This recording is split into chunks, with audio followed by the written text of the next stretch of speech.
बिना समय गंवाए सीधे टॉपिक पे आते हैं और स्क्रीन शेयर करते हैं। तो मैं ये जानना चाहूंगा नटराज जी की शुरुआत कहाँ से करें? दर्शकों को सबसे पहले किस बारे में जानकारी देना उचित रहेगा, क्या बताना जरूरी रहेगा? पहले ये बताना पड़ेगा कि वो कहते हैं कि भाई जो साकी गणराज है उनके नायक वो थे बुद्ध, गणपति, गण के राजा थे। तो गणपति उन्हीं से शुरू हुआ। फिर बाद में अन्यों को गणपति मतलब वो उसको ब्राह्मणों ने ब्राह्मणीकरण करके गणेश बना लिया। और दूसरा ये कहते हैं कि एक विदेशी शासक था, वो बौद्ध था। वो हाथी वाला वो पहना करता था मुकुट, उसको ब्राह्मणों ने गणेश बना लिया। तो ये दोनों जो बातें करते हैं ये कितने निराधार और कपोल कल्पित हैं, वही हम आज बताना चाहेंगे। सबसे पहले तो हम गणों के बारे में बात कर लेते हैं। अब यहाँ देखिए, यहाँ पर शुद्धोधन एक सिंहासन पर बैठे हुए हैं और अन्य जो भी कर्मचारी हैं वो सब हैं। ये नागार्जुन कोंडा के स्तूप से लिया गया है ये। तो कौन कहता है कि भाई वो राजा नहीं थे, मतलब खेती वाले थे। अब ये बात सही है कि हाँ, साके गणराज्य था, गणराज्य बोला जाता है, लेकिन वो कैसा गणराज्य था? आप अंबट सूक्त देखेंगे या अन्य भी बौद्ध ग्रंथों के सूक्तों को देखिए, महावस्तु, महावंश देखिए, तो उसमें पता चलेगा कि यहाँ पर जो राजा बनते थे शुद्धोधन, बुद्ध अपने वंश के बारे में बताते हैं तो बताते हैं कि ओकाकुस जो मतलब ईश्वाकु होता है वो महाराज से लेकर वंश चला। अंबट सूक्त में बताते हैं पूरा वो ईश्वाकु महाराज ने अपने बेटों और बेटियों को निकाल दिया था, फिर ऐसे करके वो राजा बने। तो यहाँ तो वंशानुगत राजा बन रहे हैं। भाई गणराज्य तो वो होता है ना, राजा चुना जाए। यहाँ अगर आप देखेंगे कहीं भी वंशावली देखिए, सारी जगह वंशानुगत राजा बन रहे हैं। महावस्तु, महावंश, दीपवंश और त्रिपिटक में जहां जहां भी है, तो ये वैसा ही गणराज्य था।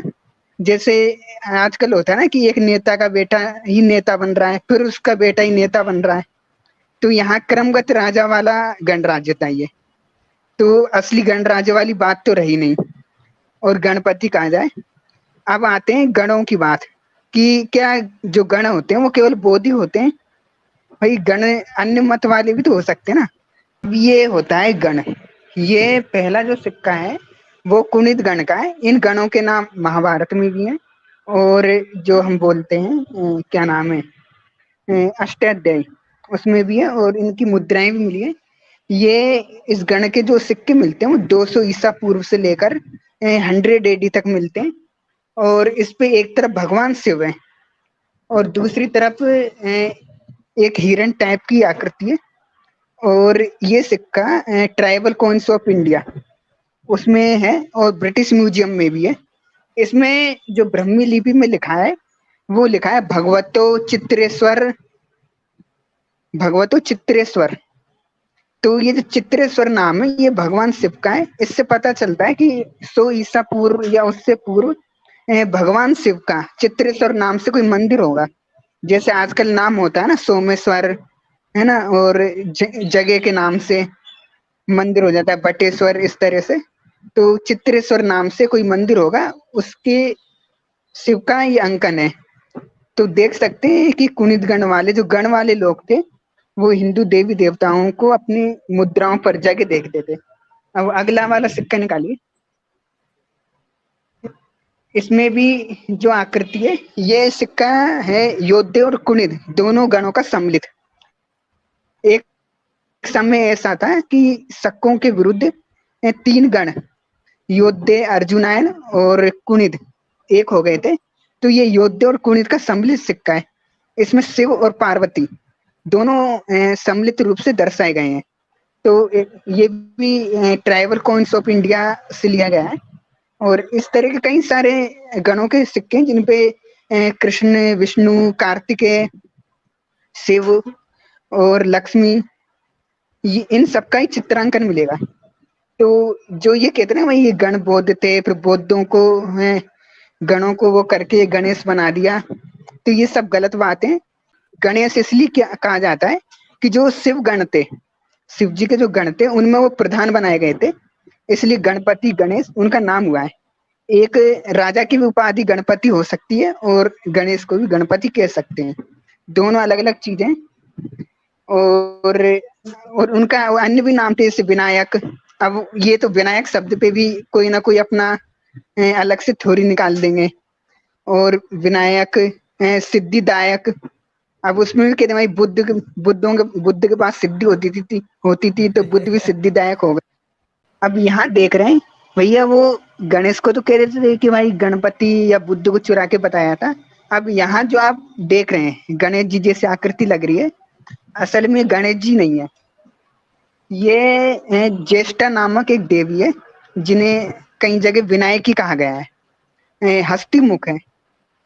ये बताने का उद्देश्य ये है कि हस्ती मुख, सिंह मुख, इस तरह वराह मुख, इस तरह के केवल देवी नहीं बल्कि देवियां भी थे।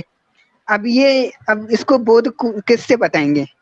यशोधरा से, कि यशोधरा गणपति थी तो उसकी जगह मतलब वो ये बना दी गई विनायकी या ज्येष्ठा बना दी गई। और आप इसमें इस वाली जो प्रतिमा है उसमें आप स्पष्ट स्त्री चिन्ह देख सकते हैं। अब ये वाली भी देखिए, ये भी 5वीं शताब्दी की है, इसमें भी स्त्री चिन्ह है और ये भी ज्येष्ठा की है, विनायकी बोला जाता है उनकी है।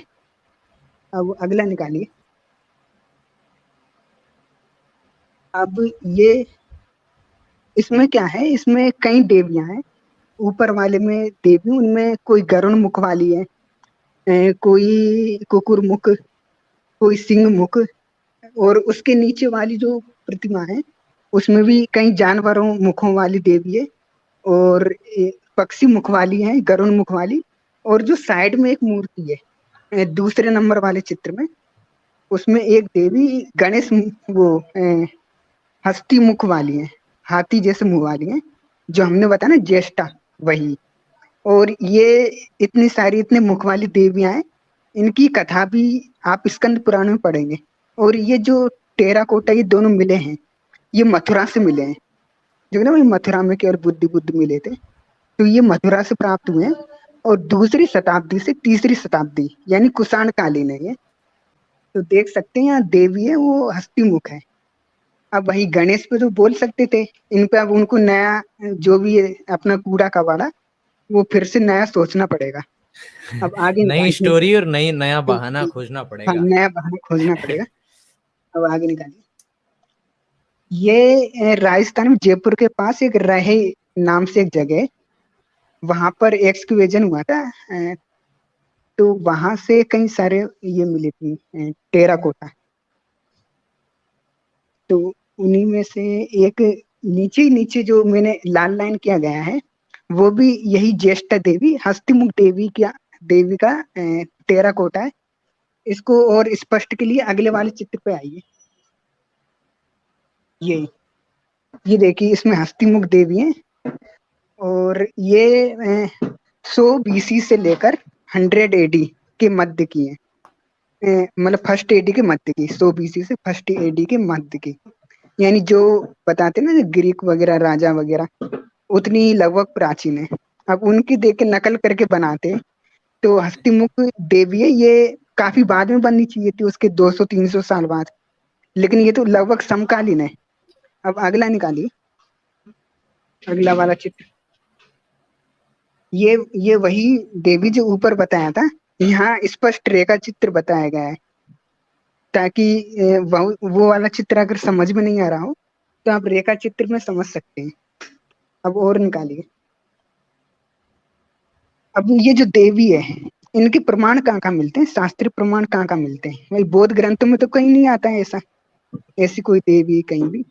तो इसका जो प्रमाण मिलता है वो मिलता है हमें बौद्धायन गृह सूत्र के गृह शेष के तृतीय पटल के तृतीय प्रश्न के और 9वें पटल में मिलता है। तो इसको थोड़ा जूम करके दिखाइए, थोड़ा जूम कर दीजिए इसको जी।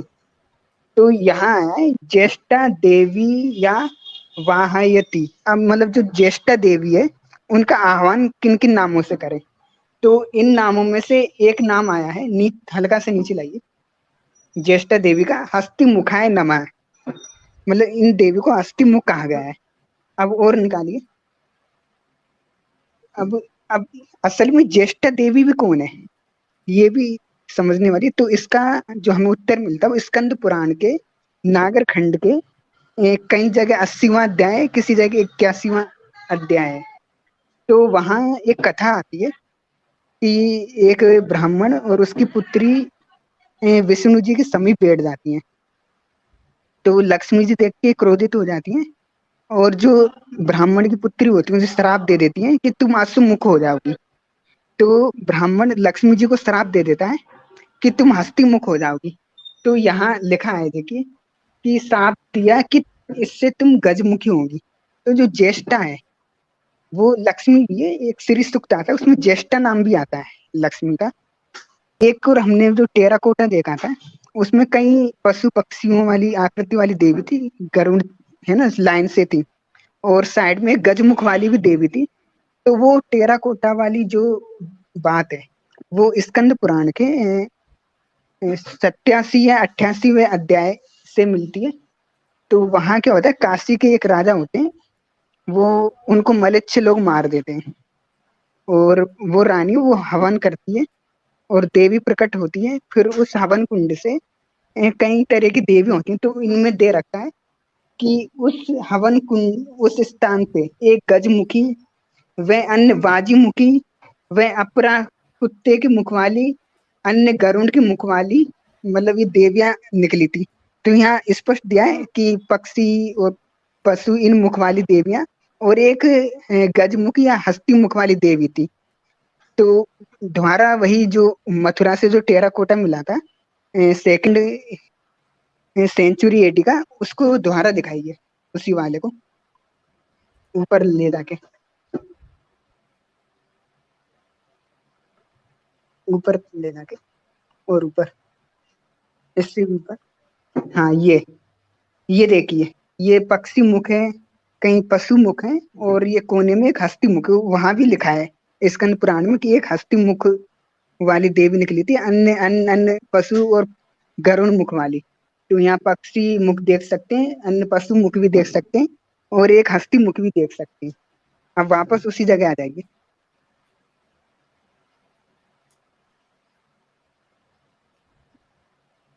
जी, तो ये हो गई गजमुख देवी की बात, ज्येष्ठा की बात। तो अब नवबोध एक नई कहानी बनाए देवी के लिए। अब हम आते हैं गणपति के रूप में। तो ये पहली जो तस्वीर है वो 3rd सेंचुरी एडी कुषाण कालीन के लगभग कालीन है, और फतेहगढ़ उत्तर प्रदेश से मिली थी। इसके नीचे आइए। हाँ, अब ये टेराकोटा है, ये औरंगाबाद महाराष्ट्र के पाल नामक स्थान से मिला था, और ये 100 एडी से लेकर 200 एडी के बीच में माना जाता है। अभी तक गणेश जी का मिला सबसे प्राचीन माना जाता है। लेकिन यहाँ देखने बात यह है कि गणेश जी की भी जो प्राचीन टेराकोटा है वो बुद्ध की मूर्तियों के समान ही प्राचीन है। अगर बुद्ध को गणेश बनाया होता तो गणेश की जो प्रतिमाएं हैं वो बुद्ध प्रतिमाओं के कम से कम 200-300 साल बाद मिलनी चाहिए थी, लेकिन मिल उसी के समान रही है। यहाँ गणेश जी है और उनके हाथ में एक पात्र है जिसमें से वो भोग, मतलब वो ग्रहण कर रहे हैं या खा रहे हैं। अब वो नीचे वाला निकालिए। ये ये एकदम नया मिला टेराकोटा है, और ये जो हमारा राखी गढ़ी है उस स्थान से मिला था। और जो बसंत कुमार सिंधे हैं उन्होंने भी इसे कुषाण कालीन 1st व 2nd सेंचुरी एडी का बताया है। यानी वही जो बुद्ध की प्रारंभिक मूर्तियों के समान प्राचीन है। तो अब नीचे वाला निकालिए, इससे नीचे वाला।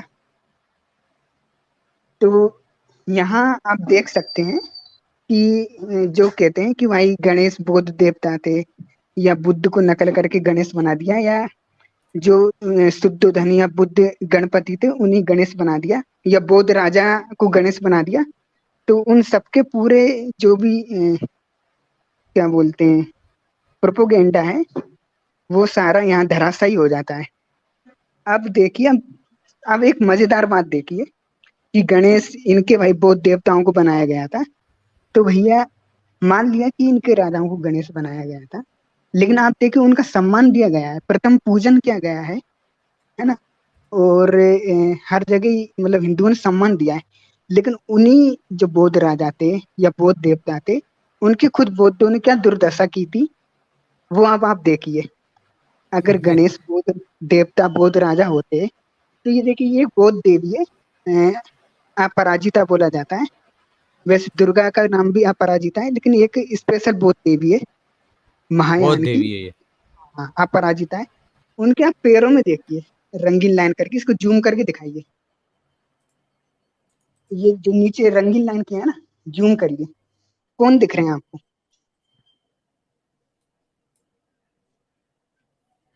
ये देखिए पैरों से ठोकर मारते हुए गणेश जी को दिखाया गया है।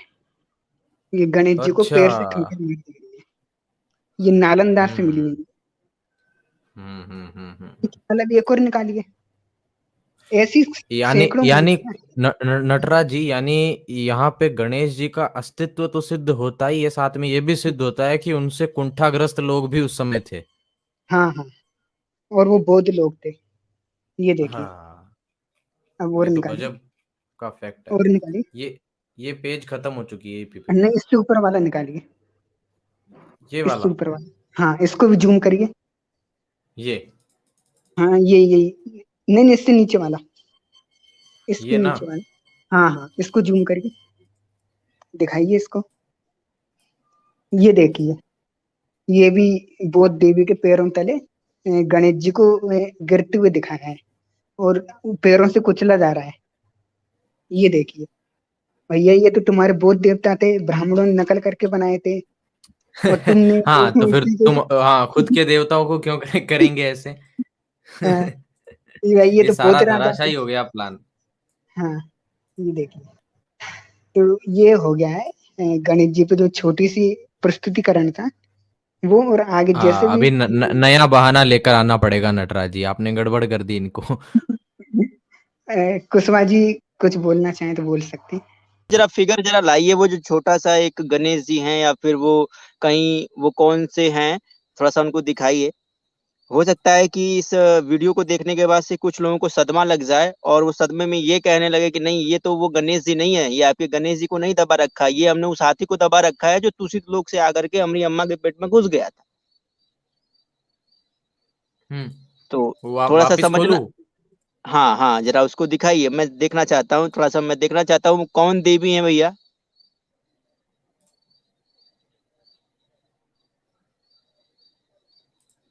जी। हाँ, ये है। हाँ नहीं, इसके पहले ये तो गणेश जी बड़े हैं, ये तो गणेश जी लग भी रहे हैं, मुकुट उकुट धारण कर रखे हैं, तो ये संभव है कि ये हमारे गणेश जी हैं।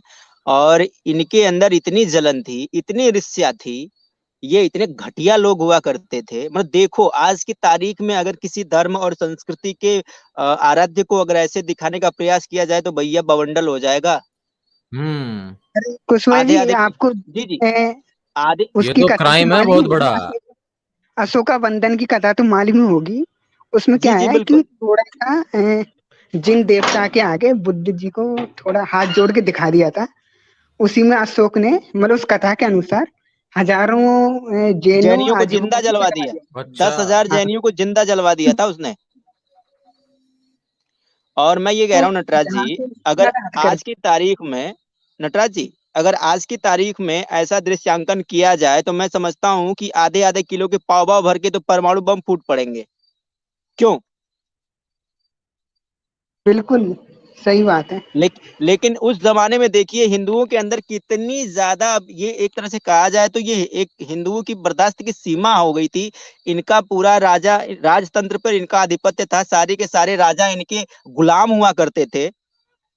एक तो विदेशी राजाओं के हाथ में इन्होंने सत्ता सौंप दी थी। तो जब और सारे के सारे विदेशी राजाओं के कहने पर इन्होंने ऐसी ऐसी मूर्तियां का निर्माण कराया कि भारत की जो मूल संस्कृति थी, भारत के जो मूल देवी देवता थे, उनको इन्होंने अपने काल्पनिक देवी देवताओं के चरणों में लगा दिया। और ये काम सिर्फ बौद्धों ने नहीं किया भैया, ये काम जैनों ने भी किया। और ये अभी हमने कल भी दिखाया था, कल भी जब हम स्क्रीन शेयर कर रहे थे तो उसमें हमने दिखाया था कि जो नेमिनाथ हैं, उनके उनकी स्तुति करते हुए कृष्ण और बलराम जी को दिखाने का प्रयास किया इन लोगों ने। यानी कि जब उससे कुछ नहीं बना, जब कुछ भी नहीं हो पाया इन लोगों ने, जब इन लोगों ने देखा कि गणेश जी की प्राथमिकता को कम नहीं कर सकते, कृष्ण जी की प्राथमिकता को कम नहीं कर सकते, राम जी की प्राथमिकता को कम नहीं कर सकते, तो इन लोगों ने इतना घृणित कार्य किया, इतना घटिया काम किया, जो उदाहरण साक्षात आप देख सकते हैं, आपके सामने है। बताओ, जिन गणेश जी की हम पूजा करते हैं, जिनकी हम आराधना करते हैं, उनके मन में इनके इनके अंदर कितनी घृणा थी। देखो, ये कैसी कैसी काल्पनिक देवियां बना रखी हैं, टुच्ची टुच्ची देवियां बना रखी हैं इन लोगों ने, और उनके साथ इन्होंने क्या कर रखा है, हमारे देवी देवताओं को उनके पैरों के नीचे लगा रखा है, एक और ये कहते हैं कि हिंदुओं ने इनके धर्म को नष्ट कर दिया। भैया, ऐसी मूर्ति बनाने का तुम्हारा मकसद क्या था? तुम अगर समानता की बात करने आए थे, बुद्ध अगर समानता की बात करने आए थे, मानवता की बात करने आए थे, तो चलो ये हमारे गणेश जी ना सही, चलो मान लिए तुम्हारे वही हाथी हैं जो स्वर्ग से तुषित लोक से आके महामाया के गर्भ में स्थापित हो गए, तो फिर भी क्या उनके साथ ऐसा करना चाहिए था? ऐसा करना चाहिए था क्या? मतलब चलो थोड़ी देर अपने के लिए हम दादा मान गुरु लें, का इतना अपमान। मतलब आप समझ सकते हैं तो यानी कि कुशवाहा जी इनके यहाँ पे दो ये दो चीजें हो गई है। यहाँ पे पहली चीज तो ये हो स्व- गई कि ये या तो ऐसा मान ले कि ये अपने ही बाप दादाओं को पैर से नीचे कुचलवाते थे, और ये कहते हैं नहीं बिल्कुल हमारे बाप दादा नहीं थे, तो गणेश जी के अस्तित्व को मान ले। नहीं, ये इनकी मक्कारिता है सर। अभी जैसे ये अभी अभी इनकी जितनी वीडियोस बनी हुई है इस टॉपिक पे, तो हर वीडियोस में इन्होंने यही कहा हुआ है कि देखिए उदाहरण क्या दे रहे हैं। एक चैनल है, जिस चैनल को हमने इस वीडियो में रिप्लाई किया है, वो चैनल वाला दावा ये कर रहा था कि असल में बुद्ध जो ज्ञान देते थे, तो वो ये कहते थे कि चित्त और मल, बुद्ध को दो ही चीज आती थी, चित्त और मल। तो चित्त का मतलब होता था शरीर, और मल का मतलब होता था गंदगी। यानी कि शरीर से गंदगी निकाल देने से व्यक्ति को सुख की अनुभूति होती है, व्यक्ति को सुख मिलता है। लॉजिक देखिए इनका इनका लॉजिक ये रहा कि जितनी भी वीडियो इन्होंने बनाई है, उसमें क्लेम यही किया है कि बुद्ध के इसी कॉन्सेप्ट को चुरा करके ब्राह्मणों ने पार्वती जी के मैल से गणेश जी को पैदा कर दिया। ठीक है, मतलब इस कॉन्सेप्ट को चुरा के, जबकि अभी नटराज जी ने अभी स्पष्ट किया है और साफ साफ दिखाया है कि जब बुद्ध की मूर्तियां बननी शुरू हुई थी, उससे पहले भी गणेश जी की मूर्तियां बनती थी। अब भैया, अगर हम मान लेते कि चलो चुराई और गणेश जी की काल्पनिक ये हाथी की सूंड वाली मूर्ति ब्राह्मणों ने बनाई दी थोड़ी देर के लिए, तो ये कौन है जिसको तुम पैर के नीचे कुचल रहे हो? और नहीं अच्छा, गणेश जी इनके उससे चुरा ली गए, और ज्येष्ठा देवी विनायकी, वो अब उसके बारे में क्या बोलेंगे ये लोग? नहीं, वो उसके बारे अच्छा में वो नटराज घोट जी, के पी जाएंगे। एक सवाल है मेरा। हम्म।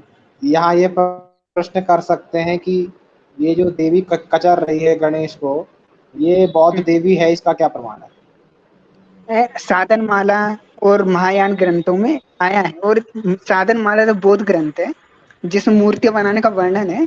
उसमें चक्र संवर, लोकेश्वर, अवलोती के स्वर, अपराजिता, इनकी मूर्तियों का वर्णन है और लक्षण दिए हैं।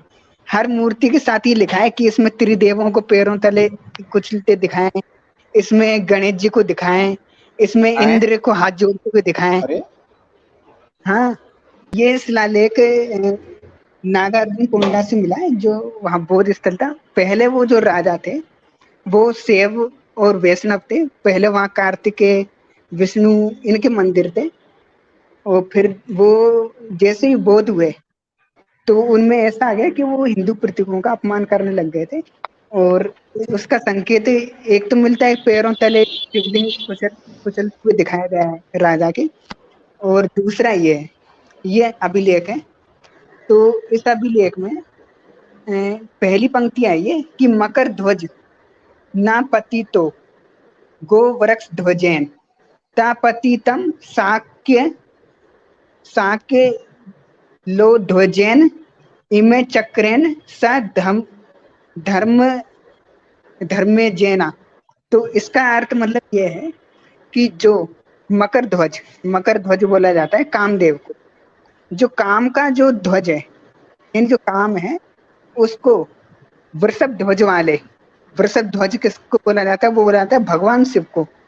भगवान शिव नहीं गिरा पाए, यानी काम को भगवान शिव नहीं हरा पाए थे, उसको बुद्ध के धम्म ने हरा दिया था। अब यहाँ देख सकते हैं कि बौद्ध मत को अरे बढ़ाने के लिए, यार, प्रशंसा करने के लिए शैव मत का खंडन किया जा रहा है। अब इस ये आंध्र प्रदेश का है, नागार्जुन कोंडा का। और एक पुस्तक है इंस्क्रिप्शन ऑफ आंध्रा, उसमें ये छपा था। और दूसरी लाइन में लिखा है कि ये जर्नल है मधुसूदन, कि किताब है? हाँ ये बुक है, मतलब अच्छी बुक है ये। जो शिलालेख होते हैं ना, उसमें जनरलों की प्रमाण दिए हैं कहाँ कहाँ ये शिलालेख है। इंस्क्रिप्शन ऑफ आंध्रा ये एपिग्राफिस्टों द्वारा लिखी गई है। सुन लो भाई, और ये सुन लो भैया, जितने भी है सुन लो, हमने अपने घर में नहीं बनाया ये, ठीक है? किताब का नाम सुन लो, ऐसे सर्च कर कई। लो, पढ़ लो। हाँ बताइए आप। और अब देखिए इसमें तीसरी पंक्ति में लिखा है कि जो ईर्षा का दानव है उसको मधुसूदन मधुसूदन कहा जाता है। मधु के वध करने वाले भगवान विष्णु को, भगवान विष्णु। और कंससूदन, कंससूदन आप जानती हैं, कंस का वध करने वाले एक श्री मिनट, कृष्ण। मधुसूदन, मधुसूदन विष्णु या उसको कृष्ण को कहते हैं? नहीं, विष्णु को, मधु केटव का वध किया था ना, इस कारण। हाँ हाँ। हाँ, तो भगवान, इसका सीधा अर्थ बोलता हूँ, भगवान विष्णु और भगवान कृष्ण ईर्षा के दानव को नहीं हरा पाए थे, उसे धम्म चक्र वाले बुद्ध ने और बुद्ध के धम्म ने हरा दिया था।